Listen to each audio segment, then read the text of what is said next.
Sa kabila po ng mga tangkang pagpapalaganap ng papel ng LGBT community sa pamamagitan ng media, patuloy pa rin daw ang diskriminasyon na kanilang nararanasan. Sa katunayan, may isang kaso na naman daw ng transgender na hindi pinayagang makapasok sa pambabaeng restroom dahil umano sa kanyang kasarian. May news to go si Bernadette Reyes. Tipong masasabi ko, pwede ito mag-represent ng Philippines. Sina 2012 Miss International Queen Kevin Balot at Super Sirena 2013 Francine Garcia. Ilan lang sa mga mukha ng transgender sa Pilipinas. Bahagi ng LGBT community na hanggang ngayon, di pa rin lubos na tanggap at nauunawaan ng lipunan. Sa kabila ng mga tangkang ipalaganap ito sa pamamagitan ng media, gaya ng teledramang My Husband's Lover.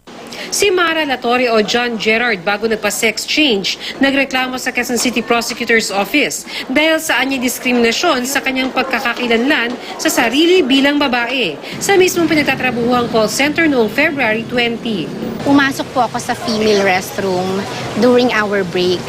Nang bigla na lang akong harangin at palabasin ng isang babaeng gwardya. Sinabi niya sa akin, "Ma'am, bakit po kayo nandito?" At ang sabi ko, "Bakit?" And then she replied to me, "Ma'am, bawal po kasi kayo dito." And then I replied, I said, "Bakit? Babae ako." Sinampahan ni Latorre ang dalawang gwardya na reklamong paglabag sa Section 1 ng Quezon City Ordinance 1309 kung saan ipinagbabawal ang anumang discriminatory act laban sa mga homosexual. Bilang isang transgender woman, ina-identify ko yung sarili ko as a woman. At ang pagpapalabas sa akin sa female restroom ay ang pagtanggal ng aking karapatan at pribilehiyo na pumasok sa isang pasilidad where I identify myself with.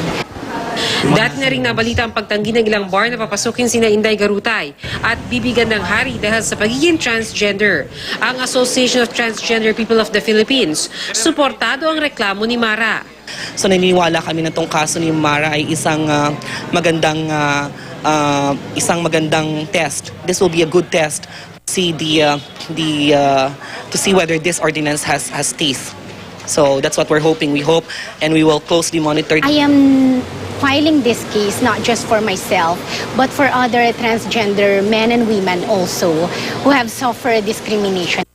Sinubukan namin kunin ang pahayag ng dalawang security guard at ang teleperformance pero wala pang sagot.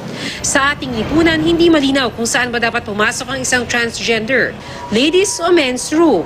Sa mga pampublikong lugar man o sa mga pribadong establishmento, karaniwan na magkahiwalay ang palikuran ng mga babae at lalaki.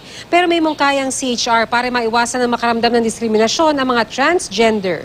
Mag-unisex na lamang yung mga toilets. Pero as long as urinal, malinis, sanitary, yung unisex, pwede na. Pwede na lalaki, pwede na babae, pwede na transgender. Parang hindi bagay kasi na lalaki pa rin siya tapos mag-CR sa babae. Kasi dati lalaki siya eh. Opo. Nagpa-sex change lang naman siya eh. Nakakailang naman siyempre yun. Kasi kami babaeng-babae kami siya. Nagpapalit lang siya, di ba? Bernadette Reyes, GMA News.